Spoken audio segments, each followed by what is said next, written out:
The first thing I noticed was the sound. Glasses clinking, laughter rising and falling like waves across the hall, the faint scrape of chairs as people shifted to get a better view of the stage. The air smelled of perfume and polished wood, that heavy, expensive scent of money trying too hard to impress itself. I stood there at the entrance, holding my folder, and for one moment I believed I belonged inside. Then Renata's words dropped like a blade. "You can wait outside." She did not shout. She did not need to. The casual way she tilted her head, the flick of her hand dismissing me, said everything. A servant, a mistake, someone who had walked into the wrong party. My throat went dry. "Excuse me, we are full tonight, Isabel." Her smile was thin, practiced, the kind of smile that says she has delivered this line to countless others. No room left. I looked past her into the ballroom. Every table was filled, white linen stretched tight, crystal glasses catching the light. I recognized everyone. My team, the interns, even people who had joined just weeks ago. Ren, in particular, was radiant. Her hair shone under the lights, her smile wide, her hand resting on the arm of Dominic, my department head. She glanced at me from across the room and smirked, as if she knew the words before they were spoken. "Why will we waste a seat on you?" Renata added softly. "You are just an analyst." The phrase echoed, "just an analyst." I pressed my fingers tighter against the folder, the one that held 6 months of sleepless nights, coffee-stained notes, code written and rewritten until my eyes blurred. Inside were the calculations that had saved the company millions. They would never see it. They did not care. For a moment, I could not breathe. The room swayed, and the laughter sounded far away. I turned my head and saw the projection screen at the front of the hall. Golden letters flashed, Innovation Excellence Award. Beneath the title, a name was already being engraved into history. "Not mine, I see," I whispered. My laptop was already in my bag, my fingers moved without thinking. "Password, file, send, check your email," I said calmly, and then I walked away. Behind me, I heard the soft chorus of notifications. The clinking stopped. The laughter broke. Whispers rippled across the room, but I did not look back. I pushed the heavy doors closed, sealing their panic inside, and stepped into the quiet corridor where the air was cooler and less perfumed.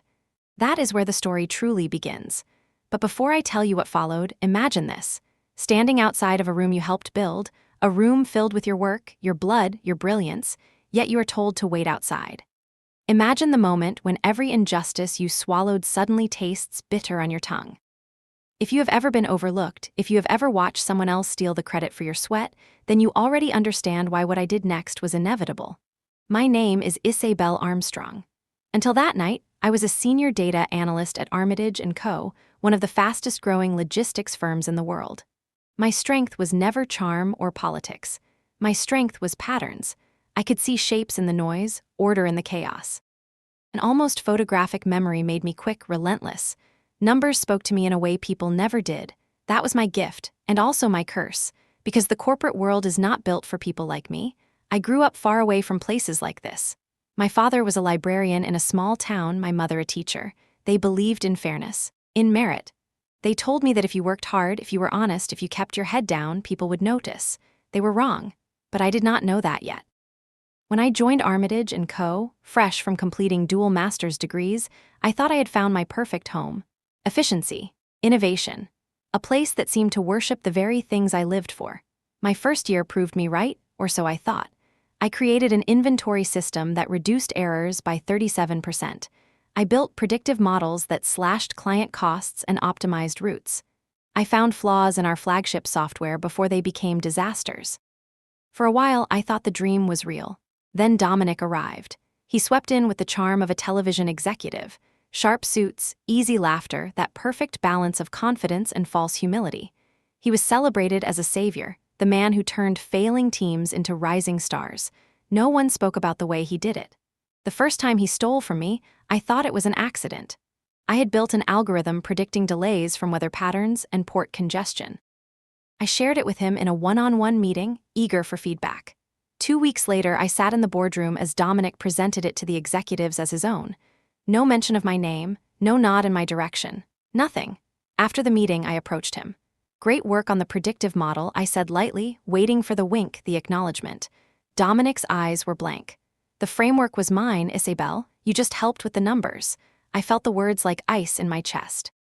Every step of the algorithm had been mine, from conception to execution, but I said nothing.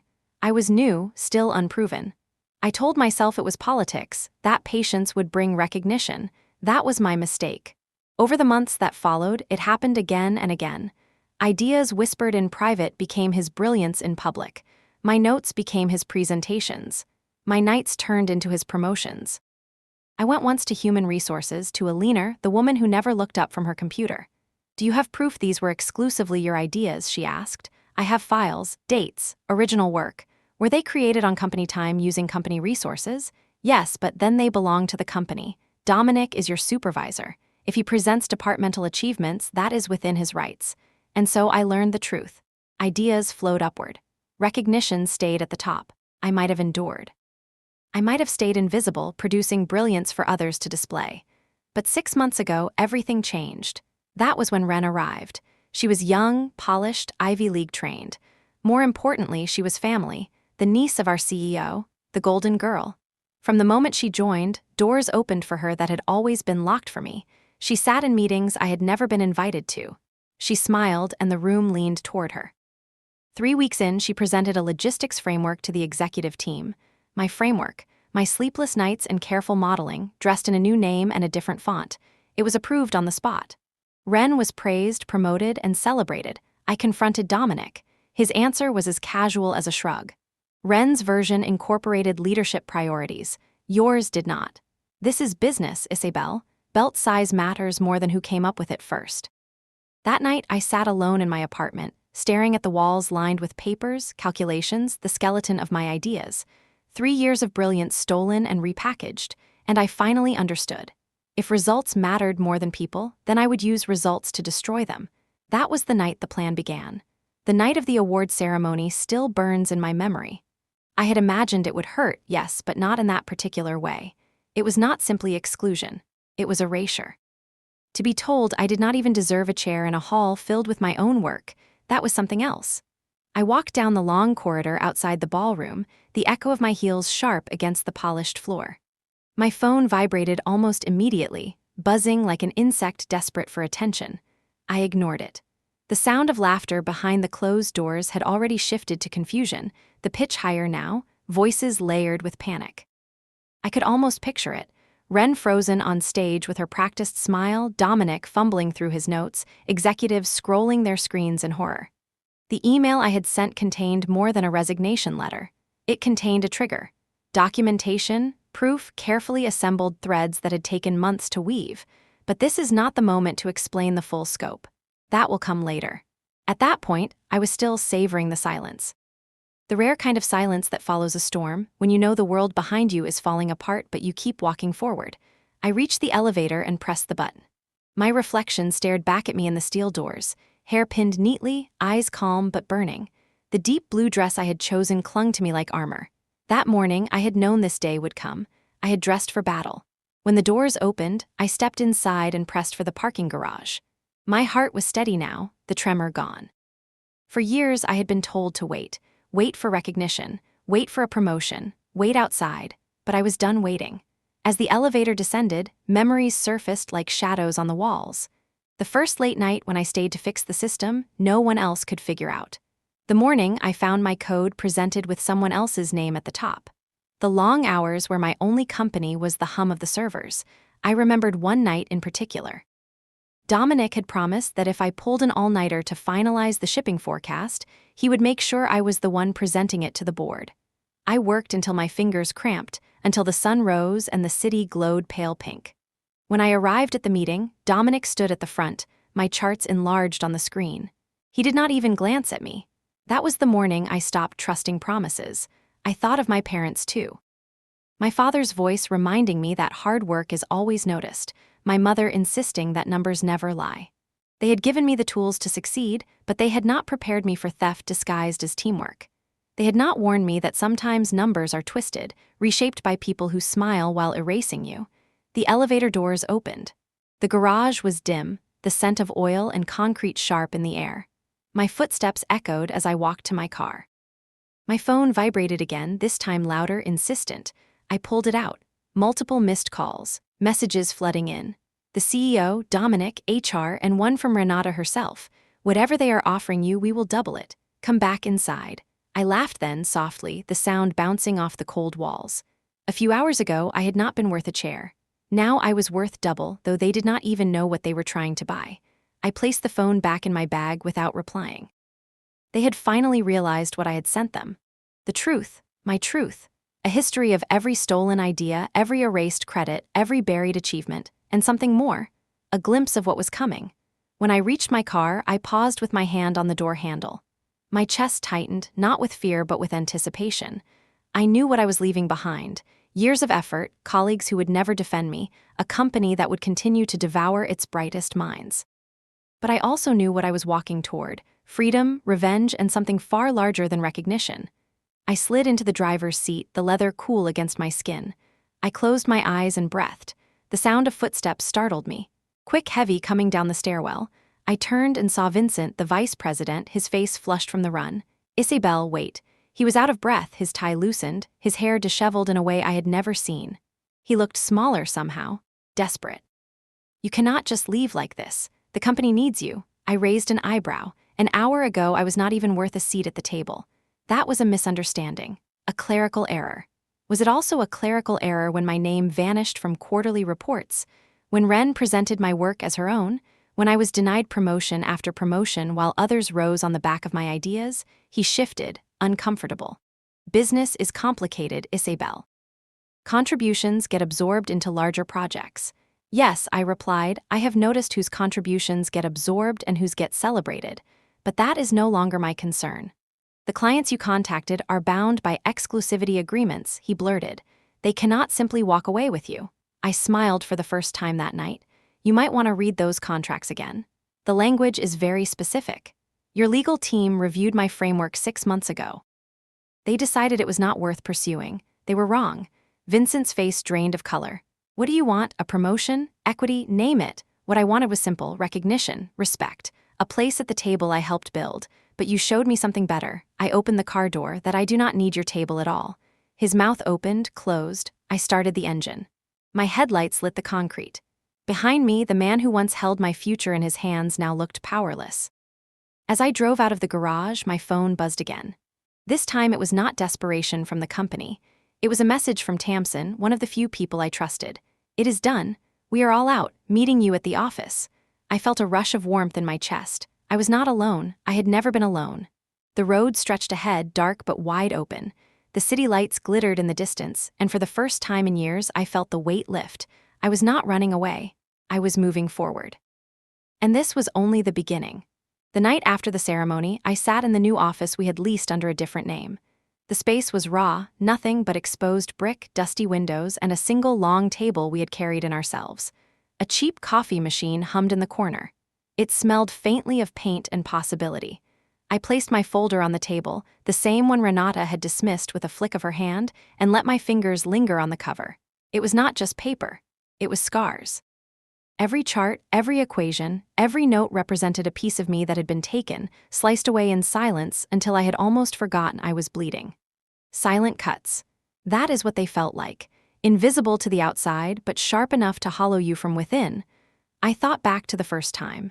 It was late on a Tuesday night, the kind of night where the office hums with fluorescent light and the air feels stale. I had just discovered a flaw in our shipping route calculations, one that could cost a client millions. I stayed until dawn, fixing it, building a new model that accounted for weather volatility and port congestion. I sent it to Dominic with a short note: urgent. The next week, I walked into the strategy meeting expecting to present my work. Instead, Dominic stood at the head of the room, his voice steady, his gestures confident, walking the executives through the very model I had built. My name was never mentioned. When he finished, the CEO clapped him on the back. Brilliant, exactly what we need. I sat frozen, my smile fixed, my hands clenched in my lap. The meeting ended, the executives left, and I stayed behind. Dominic looked at me as though he had done nothing wrong. Is there a problem, Isabel? It was your framework, I said carefully. He adjusted his tie. It is the department's framework, and as department head, I presented it. That is how this works. I wanted to argue, to shout, to claw the credit back. But something in his tone warned me. He would not just deny it, he would make me the problem, so I swallowed it. I told myself there would be other chances. That was my first cut. The next came months later. I had been working on a predictive model for inventory management. It was clean, efficient, elegant in a way only algorithms can be. When implemented, it reduced errors by 37%. A small miracle. I sent the results to Dominic and waited. At the quarterly review, the model was presented again. Not by me. This time Dominic graciously said, "We have been working on improvements and here are the results." We, such a simple word used like a knife. I went to HR that time. Elena, always hunched over her computer, barely lifted her eyes as I explained. "Do you have documentation?" she asked. "Yes." "Was it created during work hours?" "Yes, but then it belongs to the company." Dominic is your supervisor. Presenting achievements is part of his responsibility. Her voice was flat, her fingers still typing as if my words were background noise. I walked out of her office understanding something new. This was not a misunderstanding. This was the system. I learned to keep my head down after that. I worked in silence, producing results, handing them over like offerings at a temple that would never call my name. The promotions passed me by. The recognition went elsewhere. I was invisible except when my work made someone else shine. And then Ren arrived. She was young, magnetic, and she carried a last name that opened doors. I should have been angry at her, but at first I was only tired. Tired of the way everyone leaned forward when she spoke, tired of the way she was included in meetings I had never even been invited to. She learned quickly, but she never learned the substance. She did not have to.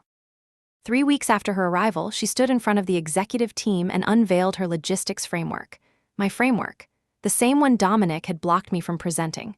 She had changed the font, renamed the model, smoothed the rough edges, and they applauded her as if she had reinvented the wheel. I watched the scene like an out-of-body experience.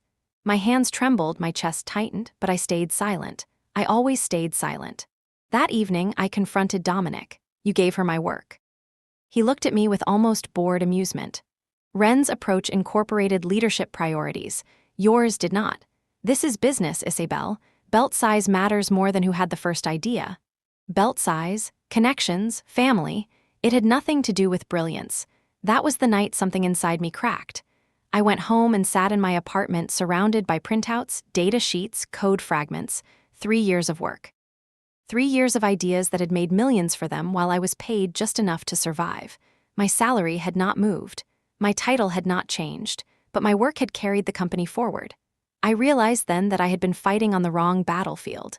I had been asking for fairness in a place that thrived on theft. I had been offering loyalty to people who saw me only as a resource to be drained. That was when the plan began to form, not in anger, but in clarity. If they valued results over people, then I would show them what that truly meant. I opened a new file that night. I called it Phoenix. At first, it was only an improvement of the framework they had stolen. I stripped it down, rebuilt it, enhanced it until the version they had praised Ren for looked like a child's sketch beside it. Then I began adding security features, new optimization models, ways to cut costs and time they had never even imagined. But Phoenix was not just about algorithms. It was about escape, about building something that was mine and could never be stolen again. I worked only on my personal laptop, never touching company devices. I coded at night, on weekends, in coffee shops. Slowly, piece by piece, Phoenix grew into something powerful, something untouchable. And all the while, the silent cuts continued. Every time Dominic smiled at me in the office, every time Ren was praised, every time someone else carried my work into the light, I added another layer to Phoenix. Another blade to the weapon I was quietly forging. By the time the Innovation Excellence Award was announced, my decision was already made. They thought they were humiliating me. They thought they were pushing me aside once and for all. But in truth, they were giving me the perfect stage. The award ceremony was not the end of my story.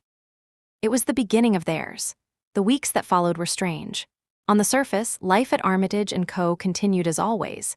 Meetings at 9, deadlines at 5, the rhythm of a corporate machine that never stopped humming. But beneath the surface, something had shifted inside me. I was no longer working for them. Every keystroke, every spreadsheet, every late night, I was working for me. Yet even as I focused on Phoenix, the silent cuts continued to remind me who I had been. There was the day when Ren presented her quarterly update to the executive board. I sat in the back row, uninvited, watching as my own phrasing, my own design slides, and even my color coding appeared on the screen. She had changed the titles, softened the technical details, and delivered it with the charm that came naturally to her. They applauded. I stayed invisible. Later, she came to my desk and leaned casually against the partition. "You do great groundwork, Isabel. It makes everything easier for the team." groundwork, that was the word she used, as if I were digging ditches while she built palaces on top. I smiled politely, but inside I added another tally mark. Another cut. I began to keep a record. A meticulous log of every theft, every erasure, every slight.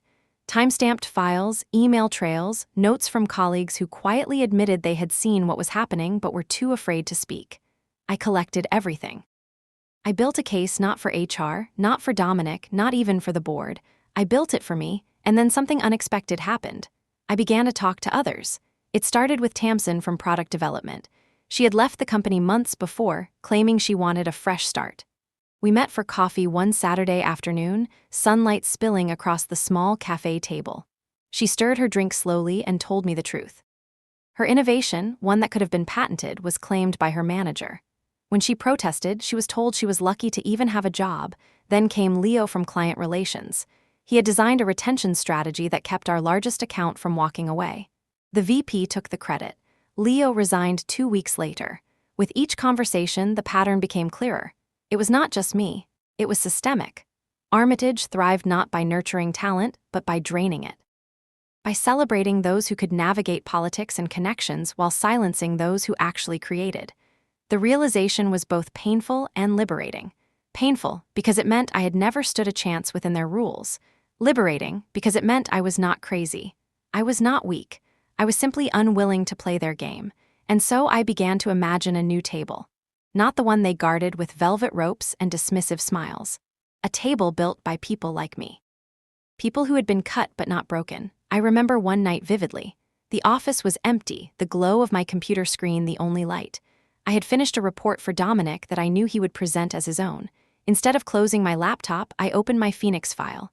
I stared at the lines of code, the models, the framework that had grown into something alive, and I whispered to myself, this will not be theirs, this will be ours.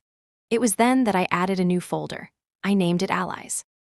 Inside, I placed profiles of people I had spoken to, people who had left, people who still lingered in the shadows of Armitage waiting for a reason to leap.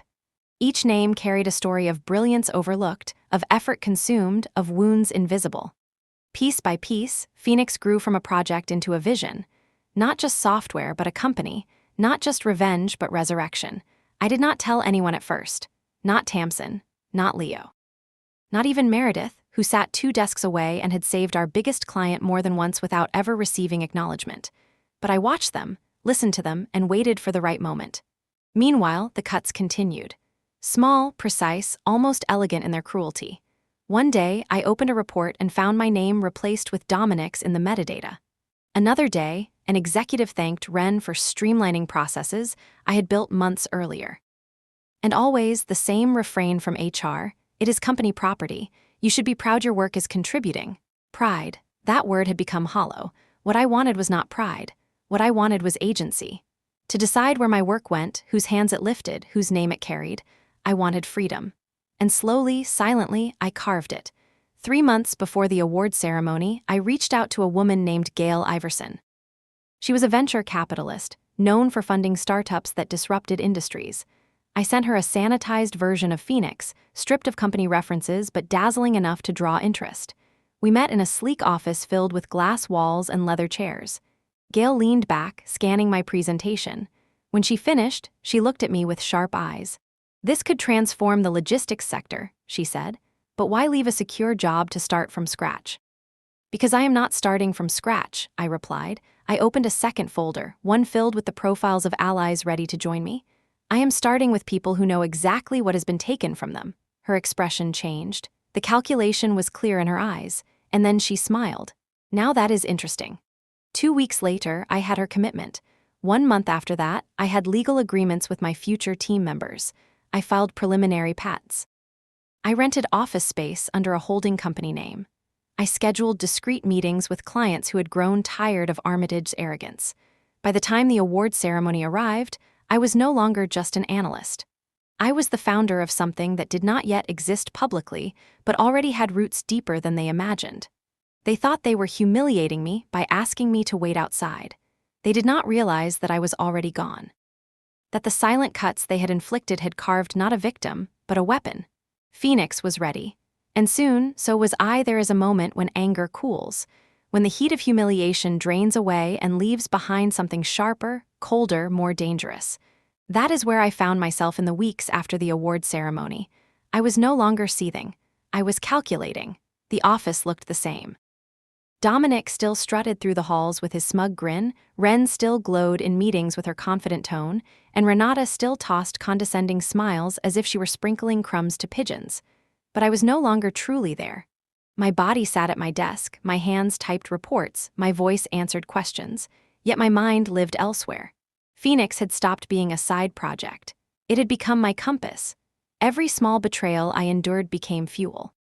Every smirk, every dismissal, every stolen idea, kindling for the fire I was carefully tending. I began with allies, not openly. I asked small questions over coffee during lunch breaks in quiet corners of the office. Questions like, did you ever feel your work disappeared? Or do you think leadership really values creativity? The answers were predictable, nervous glances, careful words. But beneath the caution, I heard the truth. They had felt it too. Meredith, who had saved our most profitable client twice, admitted she had stopped suggesting improvements because Dominic always took the credit. Ravi, one of the sharpest developers I had ever known, confessed that he had built a tool to streamline operations, only to watch it rebranded under Ren's name. Even the quiet intern, Matteo, hinted that he had been asked to polish slides that were clearly someone else's work. Each story added to my collection. Not just proof, but people. People who were tired. People who were waiting for something better.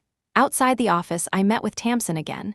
She had been working freelance since leaving Armitage, her talent wasted on temporary contracts. Over steaming mugs of coffee, I shared pieces of Phoenix, not the whole thing, but enough. She leaned forward, her eyes bright for the first time in months. This is revolutionary, Isabel. Why are you still there? Because I need time, I said softly. Because when I leave, I am not leaving alone. Leo joined us the following week. He carried a bitterness I recognized in myself. When he saw the framework, he laughed not because it was funny, but because it was possible. You could bury them with this, he said. I shook my head. I do not want to bury them, I want to replace them. That was the difference. I was not planning a lawsuit, not hoping for compensation, not craving an apology that would never come. I was building a table of my own. The goriest part of betrayal is that it strips you of illusions. I no longer believed in fairness. I no longer believed that loyalty mattered. But I did believe in people like me, brilliant, wounded, underestimated. And if we gathered together, we could do more than survive. We could change the rules. That was the seed of Astronova, though the name had not yet come to me. At the time, it was simply Phoenix, my project, my proof, my escape. I worked with precision. I knew timing was everything. Too early and they would crush me, too late and they would bleed me dry. I filed patents in secret, paying fees from my own savings. I met with Gail again, this time with more details, and secured a deeper financial commitment. She asked me what my exit plan was, what I would do if the company retaliated. They will, she warned. I know, I replied. That is why I am documenting everything. By the time they realize what I have done, the evidence will already be in the hands of lawyers, journalists, and investors. Their claws will close on air. She smiled then, slow and sharp. You are not just clever, Isabel, you are dangerous. The words lingered in me, dangerous. I had never thought of myself that way. I had always been the quiet one, the invisible one. But maybe invisibility had been my training ground.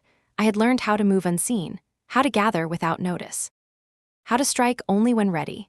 At night in my small apartment, I continued refining Phoenix.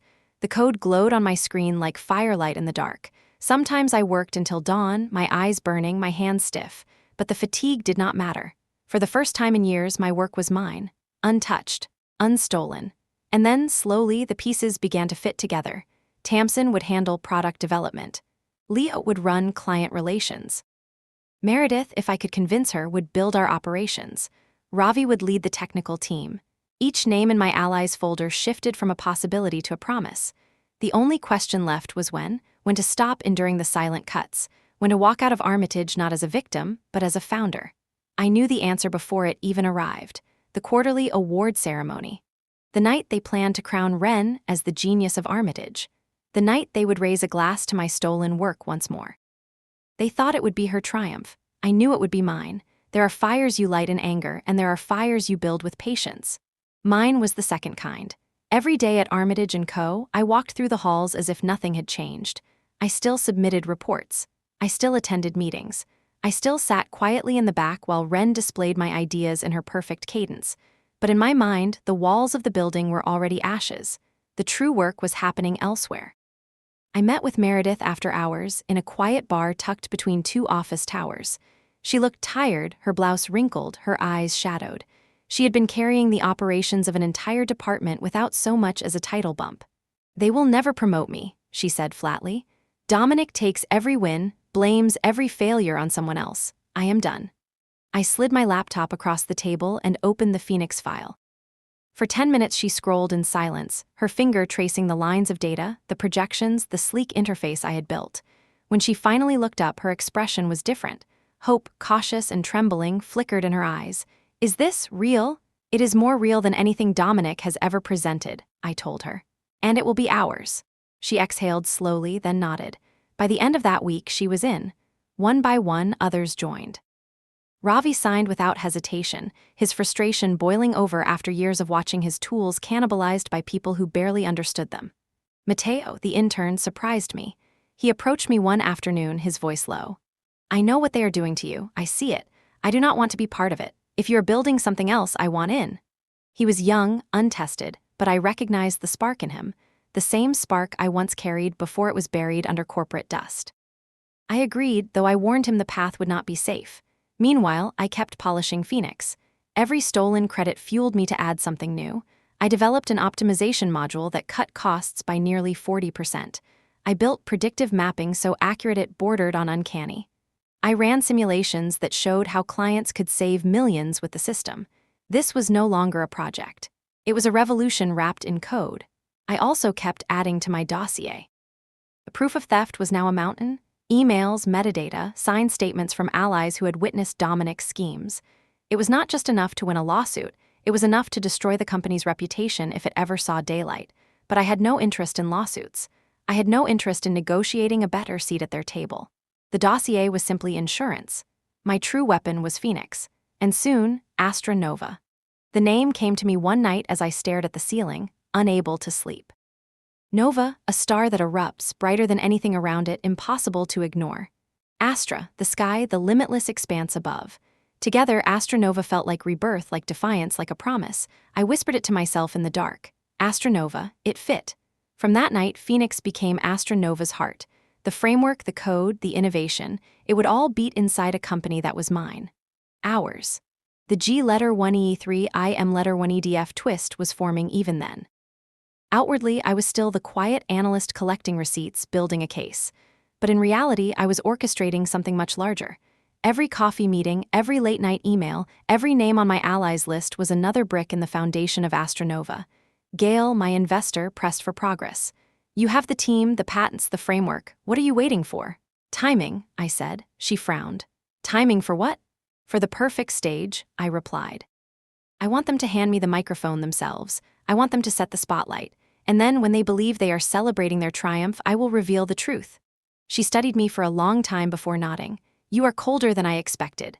"Not cold," I corrected. "Focused." The weeks rolled on. The ceremony drew closer. And with each passing day, the fire inside me burned brighter, hotter, more controlled. I had stopped dreaming of recognition. I no longer wanted their applause. What I wanted was to watch them realize, too late, that the person they had dismissed as invisible was the one holding the match that would burn down their empire. Every silent cut they had delivered had left me bleeding. Now I was ready to make them bleed loss, bleed panic, bleed irrelevance. The fire was kindled, and the moment was coming when it would roar to life. When I look back now, I realize the alliance did not form in a single dramatic moment. It grew like roots beneath the surface, invisible until one day the ground cracked open with new life. After Meredith joined me, the others followed in quick succession. Ravi was the easiest. He had been simmering with frustration for months. His sharp mind, wasted on fixing broken systems, Dominic insisted on presenting as strategic initiatives. We met at a diner off the highway, the kind of place where nobody cared if you stayed 3 hours over one cup of coffee. I showed him the technical core of Phoenix. His eyes widened, his fingers tapping the table as if already writing code in the air. "Why are we still there?" he muttered. "We are not," I replied. "Not for long." He signed on that night. Tamsin was already half mine. Her bitterness toward Armitage was raw, but bitterness alone does not build a future. I needed to see if she still had the spark. We spent an evening in my apartment, laptops open side by side, challenging each other to solve logistical puzzles. She solved hers in 40 minutes flat, then grinned at me. The spark was still there. Leo was more complicated. He had contacts, charm, and a network of clients who trusted him. He was essential, but he was cautious. He had seen too many promises dissolve. When I showed him the projected savings Astronova could deliver, he leaned back, arms folded. "This is brilliant," he admitted. "But brilliant alone will not protect us when they come after you." "They will come after us," I corrected. "That is why we do not go alone. We go as a unit with contracts signed, patents filed, funding secured. By the time they realize, it will be too late." For a long moment, he studied me. Then he nodded slowly. "All right, I am in. But Isabel, you better be as fearless as you sound." I smiled. I was not fearless, I was terrified. But fear can be sharpened into something useful. Meredith became my anchor. While I maneuvered the pieces, she kept the team steady. She listened to doubts, smoothed over anxieties, and reminded everyone why they were here. When Mateo hesitated, worried about abandoning his internship, it was Meredith who told him, "They will never value you, no matter how long you wait. Better to gamble on yourself than waste years on their scraps." The alliance began to take shape, 8 of us in total. Each one carrying scars from Armitage, each one bringing a skill we needed. At night, we gathered in the raw office space I had leased under a holding company name. It smelled of dust and new paint, the kind of place where anything could begin.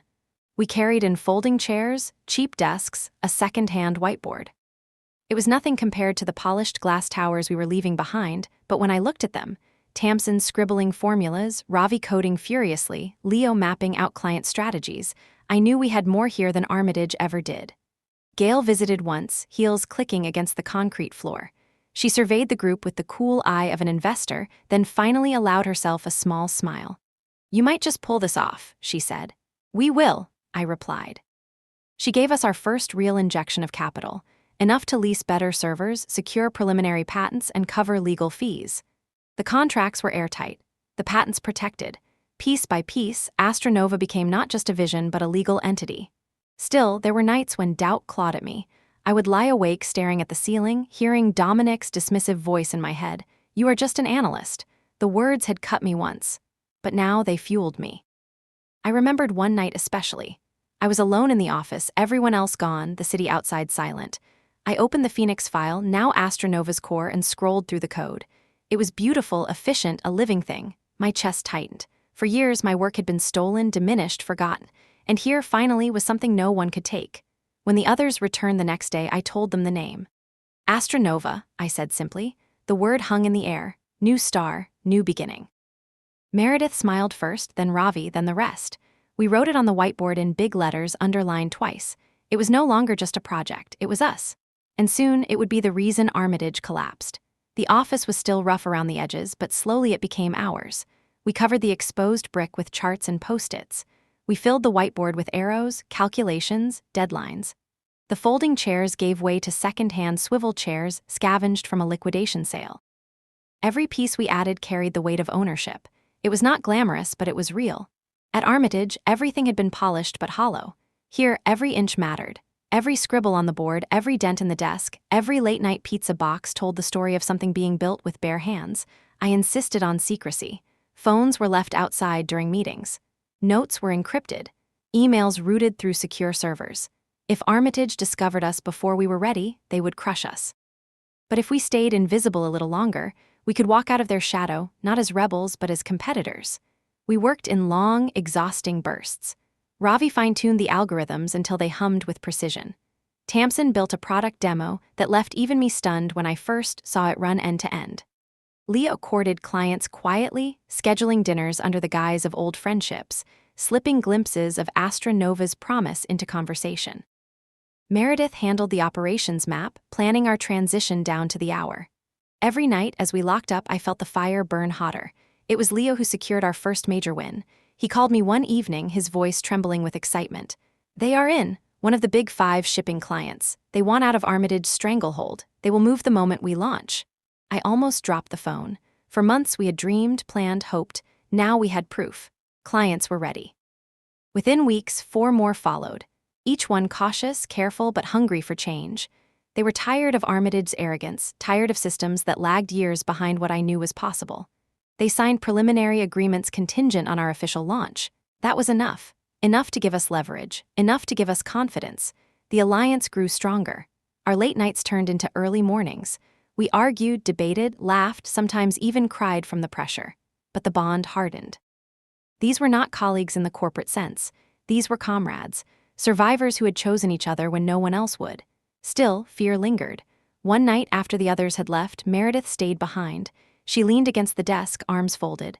"Are you sure, Isabel? Once we do this, there is no going back. They will come for us."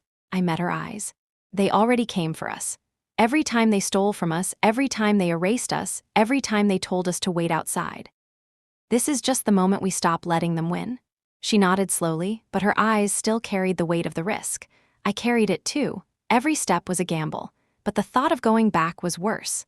The timing crystallized as if the universe itself had chosen it. Armitage announced the date of their quarterly award ceremony. Wren would be honored with the Innovation Excellence Award for the framework she had stolen from me. The executives would be there. The press would be there. The entire company would be watching. It was perfect. That night I gathered the alliance. The office buzzed with tension as I laid out the final plan. "On the night of the ceremony, we resign together," I said. "Our letters will go out at the same moment. The clients will receive transfer agreements. The patents will be filed publicly. And the press release for Astronova will be scheduled for sunrise. By the time Armitage wakes, it will already be over." Silence followed, heavy and electric. Then Leo grinned. "That's one hell of an exit." Tamsin raised her glass of soda. "To endings and beginnings." We clinked paper cups together, our celebration humble but fierce. As the weeks closed in, I prepared every detail. The resignation letters polished until they cut like knives.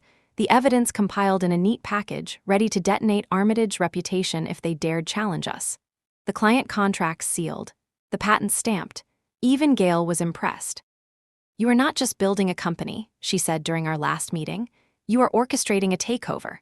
"Not a takeover," I corrected. "A replacement." The night before the ceremony, I barely slept. I lay in bed, staring at the ceiling, my mind rehearsing every step. Fear pressed at me, but beneath it was steel. I remembered the years of being erased. I remembered Ranada's voice, "You can wait outside." Tomorrow, I would no longer wait. Tomorrow, I would burn down their table and set my own. The alliance was ready. Astronova was ready. And I was ready. The ballroom glittered like a jewel box, every chandelier blazing with gold light. Rows of tables stretched out in perfect symmetry, glasses gleaming, silverware aligned like soldiers.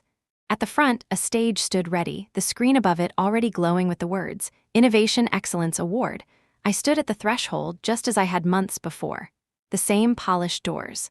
The same cold air of self-importance. The same faces turning, some indifferent, some irritated, some surprised to see me at all. And again, Ranada was waiting. "You can wait outside, Isabel." The words rolled from her lips with the same practiced dismissal. Her voice was sugar-coated steel, sweet enough to sound polite, sharp enough to cut. For a heartbeat, it felt like déjà vu.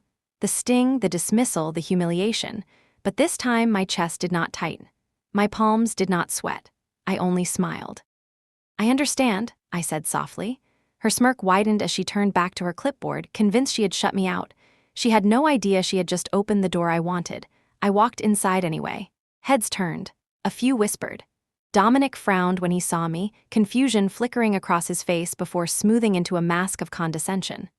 Wren glanced over her shoulder, her smile just a little too bright, a little too forced. I found no seat waiting for me, of course. So I remained standing at the back, holding my laptop. It looked like a simple accessory, but it was a weapon. The ceremony began, polished speeches, forced laughter, the endless parade of executives congratulating themselves. I stood still, quiet, invisible once more, and then the moment arrived. Wren was called to the stage. Applause erupted, polite but enthusiastic, the kind of applause reserved for royalty. She walked with confidence, her dress shimmering, her smile perfect. The CEO himself stood to shake her hand. Cameras flashed. On the screen above them, the Innovation Excellence Award glowed bright.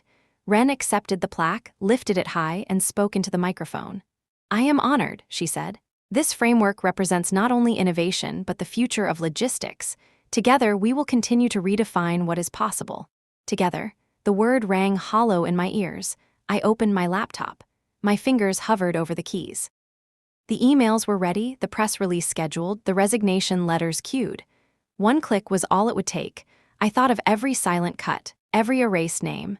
Every time I had been told to be patient, to wait, to accept invisibility.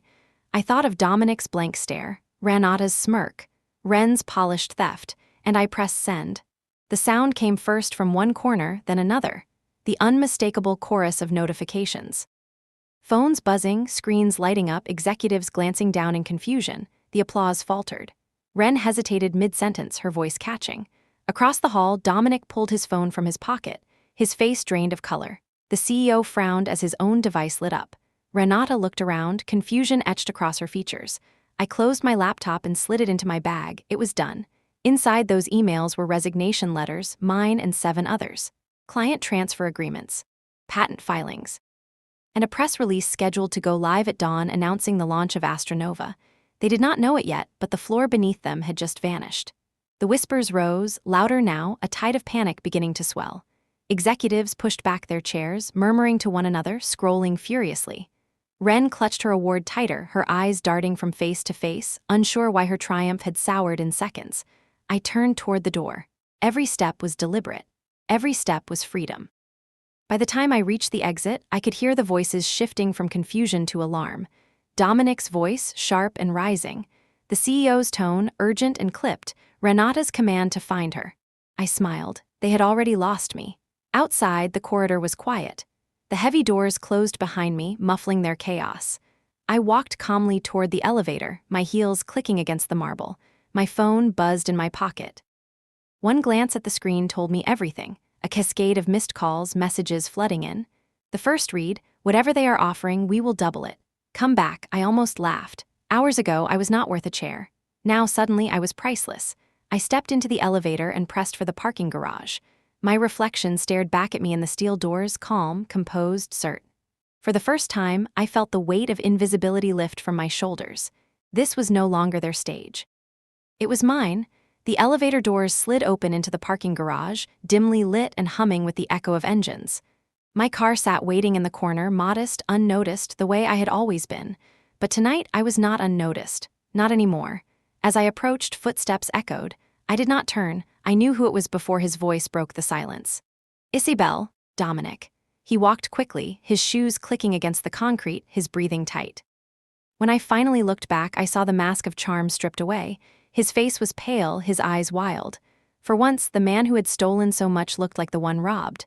"What did you do?" he demanded. His voice was sharp, ragged. I leaned against the car door, calm. "I stopped waiting for permission." "You do not understand," he snapped. "This is career suicide. You will be blacklisted. No one will touch you." I almost laughed. "That is what you think." "Dominic, while you were busy rehearsing your speeches, I was building something you cannot touch. By the time you wake tomorrow, Armitage will not be chasing me. They will be chasing Astronova." He froze. The name landed on him like a blow. His lips parted as if he might argue, but nothing came. He knew. He had always underestimated me, but he was not stupid. He understood now that the foundation of his empire had shifted. "Who else is with you?" he demanded. I smiled. "Look around tomorrow morning. You will see who is missing." His jaw tightened, his anger breaking through. "You think you can destroy me? I do not need to destroy you," I said softly. "You will do that yourself. All I did was step out of your shadow." He stepped closer, lowering his voice, desperation leaking through the cracks. "Ren is the face now. She has the award, the press, the CEO's blessing. You will never outrun that spotlight." "Spotlights burn out," I replied. "Stars rise." I opened the car door and slid inside. For a second, he just stood there, helpless, the man who had once dictated the rules watching me write my own. Then I closed the door, started the engine, and drove away. The city stretched before me, lights shimmering against the night sky. My phone buzzed nonstop on the seat beside me, calls from executives, emails from journalists, messages from contacts who had already seen the press release draft leak through back channels. The wave was spreading faster than even I had imagined. By midnight, it was unstoppable. Astronova's name appeared on social media. Whispers of mass resignations at Armitage circulated among reporters. Clients began posting cryptic messages about exciting changes ahead. One journalist emailed me directly. "Is it true you are launching the most disruptive logistics platform in a decade?" I did not reply. Not yet. Timing mattered. At dawn, the scheduled press release would speak louder than I ever could. Meanwhile, inside the ballroom I had left, panic was consuming them. Meredith texted me a single line: "They look like a ship taking on water." I pictured the chaos: the CEO, clenched jaw, Renata barking orders, Ren's triumphant smile collapsing as she realized her crown was crumbling in her hands. For years they had told me I was invisible. Tonight, invisibility was my weapon. I had slipped through their fingers and built something they could neither erase nor claim. At 2 in the morning, I drove to our small office. The others were already there, faces tired but glowing with adrenaline. Pizza boxes littered the desks, laptops hummed, screens filled with data. "They are melting down," Leo reported, his grin wide. "Half their board is on calls with clients begging them not to leave. But it is too late, the contracts are signed." Ravi spun his laptop toward me. "Servers are up, platform is live, Astra Nova is breathing." Meredith raised a can of soda in a mock toast. "To the fall of giants." We clinked cans, our laughter filling the dusty office. For the first time, the fear loosened. For the first time, I felt the future stretch wide before us, untouched by their shadows. I sat back, watching them, my chest tightening with something I had not felt in years: pride. Not the hollow kind Armitage had dangled like a carrot, real pride. The kind that comes from building something no one can take. As the clock crept toward dawn, I opened my laptop and checked the scheduled release. 1 more minute, 30 seconds, 10. At 6:00 a.m. sharp, Astra Nova went public. The headline blazed across news feeds: 8 rising innovators launch Astra Nova, poised to redefine global logistics. By the time the sun rose over the city, the world no longer belonged to Armitage. It belonged to us. The morning after the launch felt surreal. Headlines spread like wildfire. Astra Nova emerges as challenger in global logistics. 8 innovators break away from Armitage and co the invisible analyst who sparked a revolution. My phone buzzed until the battery died. Emails poured in from journalists, venture firms, potential clients. The world had discovered us overnight, but so had Armitage. By noon, their counterattack began. The first was a press release, polished and venomous, declaring Astra Nova an act of corporate theft. They accused us of misappropriating resources, of breaching confidentiality, of violating non-compete clauses. Dominic's name was all over it, dressed in the language of professionalism but dripping with fury. Then came the legal strike. Letters delivered to our office, stamped with Armitage's insignia. Demands for immediate cease and desist. Threats of injunctions, of damages in the millions. The others gathered around as I read the documents aloud. Fear flickered across faces. Matteo shifted nervously. Ravi cursed under his breath. Even Meredith's hands tightened around her coffee cup. "They will bury us in court," Tamsin muttered. "No," I said firmly. "They will try, but we are not defenseless." I opened the dossier, the collection I had been building for years. Emails, metadata, testimonies, all of it. Evidence that proved who had really done the work. Proof of the silent cuts, the stolen ideas, the credit that had been stripped from every one of us. "They want to talk about theft," I said, my voice sharper now. "Then let's talk about the theft that built Armitage's empire." The silence in the room shifted. Fear gave way to fire. Leo grinned. "Let them come, we have receipts." But lawsuits were only the beginning. By evening, the smear campaign started. Anonymous sources whispered to reporters that Astra Nova's team were disgruntled rejects. Blogs carried stories painting me as unstable, difficult, even paranoid. On social media, fake accounts accused us of betrayal, of sabotage. I had expected it. What I had not expected was how much it hurt. Reading those words, seeing my name dragged through the dirt, scraped at wounds I thought had healed. For years, I had been invisible. Now suddenly I was hypervisible, my flaws exaggerated, my motives twisted. It stung. But then Meredith touched my arm gently. "They are afraid," she said. "If you were nothing, they would ignore you." She was right. Their rage was proof of our power. That night, I sat in the office long after the others left, scrolling through the storm of news, the lawsuits, the accusations. My chest ached with exhaustion, but beneath the fatigue was resolve. They could smear us, they could sue us, they could try to crush us, but they could not stop us. Astra Nova was alive. Clients were already calling. The system was running. The press was watching. Even if Armitage silenced me, the fire was too large to stamp out now. I closed my laptop and whispered into the empty room, "You will not erase me again." And in that moment, I knew the storm was only beginning. The storm did not pass in days. It stretched into weeks, each one heavier than the last. Armitage's legal team filed injunctions in 3 different jurisdictions, flooding us with paperwork designed to suffocate us. Our lawyers worked round the clock, their fees eating through Gale's initial funding. Every day seemed to bring another notice, another demand, another threat of damages so enormous they could crush us before we ever gained traction. Inside Astronova, the pressure mounted. Matteo once slammed his laptop shut and muttered, "Maybe they are right. Maybe we are just kids poking a giant." Meredith answered sharply, "Then let the giant feel our bite." But even she looked pale when the second smear campaign broke. A major industry magazine published a glowing feature on Wren, calling her the young visionary of logistics. My name was mentioned only once, in a single dismissive line suggesting I had departed in poor standing. The article painted Astronova as a bitter offshoot destined to collapse. Wren's smile beamed from the cover photo. Perfect, polished, untouchable. I felt the sting, sharp as ever. But this time, I did not crumble. Instead, I called the team together. "They will try to crown her as the future," I said, holding up the magazine. "But clients do not care about crowns. They care about results. We will not fight them in the press. We will fight them with performance." And so we doubled down. Ravi improved the platform's predictive accuracy until it left every competitor in the dust. Tamsin tested the system under stress loads no client had yet demanded. Leo secured testimonials from our first customers who praised Astronova's speed, precision, and savings.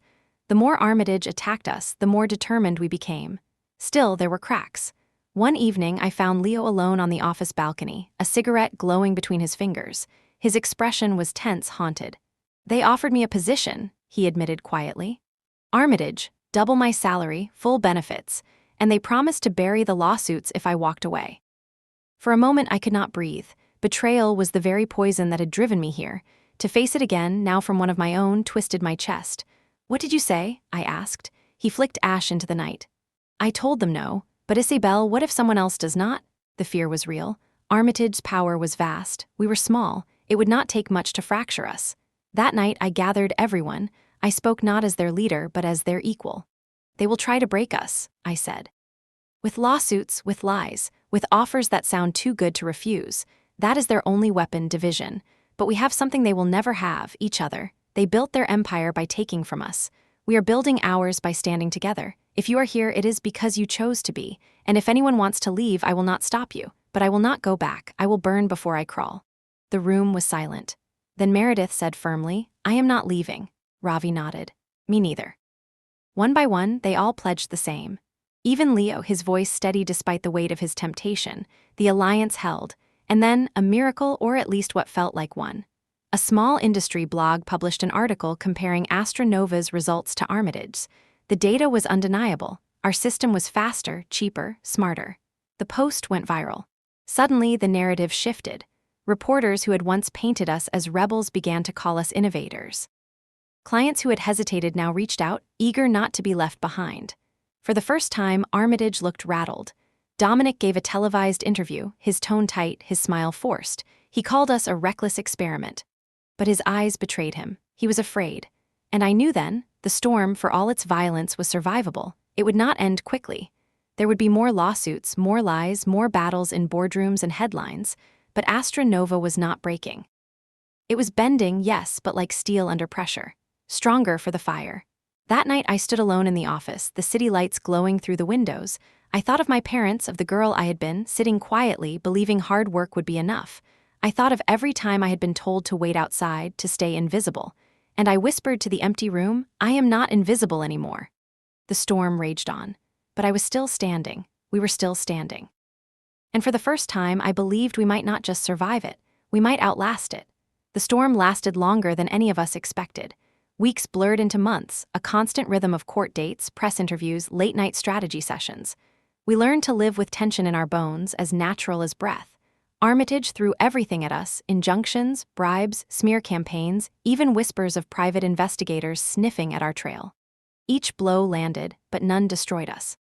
And then, slowly, the tide began to turn. The first crack in their armor came from the clients. Despite the lawsuits, despite the noise, contracts flowed steadily to Astronova. Word spread that our system could do what no one else could: cut costs by nearly half, predict delays with uncanny accuracy, and adapt in real time to crises that left competitors scrambling. Results spoke louder than press releases. One by one, Armitage's pillars began to wobble. Their oldest client, a shipping consortium that had worked with them for decades, announced they were moving to Astronova. The industry gasped. Within weeks, two more followed. Inside Astronova, the atmosphere shifted from fear to momentum. We still worked exhausting hours, but the fatigue carried a different flavor now. It was no longer survival, it was conquest. I watched my team transform before my eyes. Ravi, once bitter and weary, now spoke with fire about innovation. Meredith, who had carried invisible weight for years, became the backbone of our operations, her calm presence steadying us when everything else shook. Tamsin laughed more than I had ever seen, her brilliance no longer buried under someone else's name. Even Mateo, our intern, grew sharper, more confident, stepping into roles far beyond what his age suggested. And me, I was learning what it meant to lead.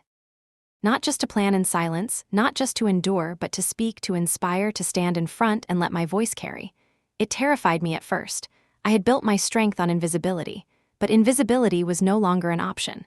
When reporters asked about our origins, I did not hide. I told them the truth, not the petty details of betrayal, but the larger story. Astronova is built by people who were overlooked, people who refused to stay silent. We are not rebels. We are builders, and we believe in a future where talent is not wasted in shadows. The quote spread. Articles began to call me not disgruntled but defiant, not unstable but unshakable. My name was no longer a footnote. It was a headline, and all the while Armitage staggered. Reports leaked of internal chaos, executives blaming one another. Layoffs quietly announced. Dominic's once pristine reputation began to rot under the weight of questions he could not answer. Ren, still polished and smiling on magazine covers, found her speeches drowned out by whispers that she was only a shadow of the woman she had replaced. The empire that had cut us, bled us, erased us, it was bleeding now. But victory did not feel the way I expected. One night, months after our launch, I stood on the balcony of our new office. We had moved from the dusty warehouse into a space that shimmered with glass and light, a place that reflected the future we were building. The city stretched below, alive and endless. And I realized I did not feel vengeful. I did not want to see Armitage burn for the sake of revenge. I wanted to see Astronova rise for the sake of everyone who had ever been told they were not enough. Ashes and dawn, destruction and creation. Both were happening at once. The girl who once sat quietly at the back of meetings, clutching her stolen work, was gone. In her place stood a woman who had built a star out of ashes. And for the first time, I allowed myself to believe this was only the beginning. Armitage's fall was not a single explosion. It was a slow, grinding collapse like a tower crumbling brick by brick. It began with the clients. Once the first wave moved to Astronova, the rest followed, reluctant at first but then with urgency, as if they feared being left behind. Within 6 months, half of Armitage's portfolio had migrated to us. Their once untouchable empire looked porous, bleeding revenue faster than they could patch the holes. Then came the resignations. Executives who had once smiled smugly at boardroom tables began to slip quietly away. Some were forced out, scapegoats for the chaos. Others jumped ship before the wreck hit the rocks. I watched their names pop up on LinkedIn with new positions, far from the company they had once ruled. The press, so quick to crown Ren as the rising star, turned on her just as quickly. Questions sharpened, articles dug deeper. How much of her innovation had really been hers? How much of Armitage's success had been smoke and mirrors? She kept smiling in photographs, but her eyes told the truth, panic, fear, the crumbling of a carefully built illusion. And Dominic. I heard his voice once more, months later, during a live interview. He looked thinner, his charm frayed. He spoke of betrayals and loyalty, his words trembling on the edge of desperation. The man who had stolen so easily now sounded like someone robbed of everything. I felt no triumph watching him, only clarity. He had created his own ruin. By the end of the year, Armitage filed for restructuring. The announcement shook the industry. An empire that had once seemed untouchable was now a cautionary tale, a story whispered in boardrooms about the danger of underestimating the invisible. And Astronova, we grew, faster than even I had dared to hope. New clients, new contracts, offices expanding, investors calling, eager to join what they now called the future of logistics. But more than the growth, more than the success, it was the people that mattered. Ravi led a team of developers who finally received the recognition they deserved. Meredith became our COO, her calm hand guiding the chaos into order. Tamsin ran product like it was her birthright. Mateo, once an intern overlooked in the shadows, now managed accounts that spanned continents. And Leo, who had once doubted whether we could stand, became the voice of Astronova, the face clients trusted. We were no longer survivors. We were leaders. One evening, after a long day of meetings and negotiations, I stood in our new headquarters. The walls were sleek, the lights bright, the energy electric. I thought of the dusty warehouse where we had scribbled Astronova on a whiteboard, a word that had felt fragile then. Now it blazed in polished letters across the lobby. Meredith walked up beside me. "Do you ever think about them?" she asked softly. "Armitage?" she nodded. "Sometimes," I admitted. "Not with anger anymore, more like a reminder of who we were, of why we built this," she smiled. "Ashes and dawn." The phrase lingered with me long after she left. Later that night, when the office was empty, I sat alone in the boardroom. My reflection stared back at me in the glass, no longer the invisible analyst, no longer the girl who believed hard work alone was enough. I thought of my parents, of the lessons they had taught me, that honesty and effort would always matter. Perhaps they had been right in a different way. Honesty had mattered, but not in theirs. Effort had mattered, but not without courage. I had learned the hardest truth. Sometimes the world does not give you a seat. Sometimes you must build your own table. And I had. As the city lights glittered beyond the glass, I whispered aloud the name that had carried me through fire and storm. Astronova, our star, our dawn, and mine.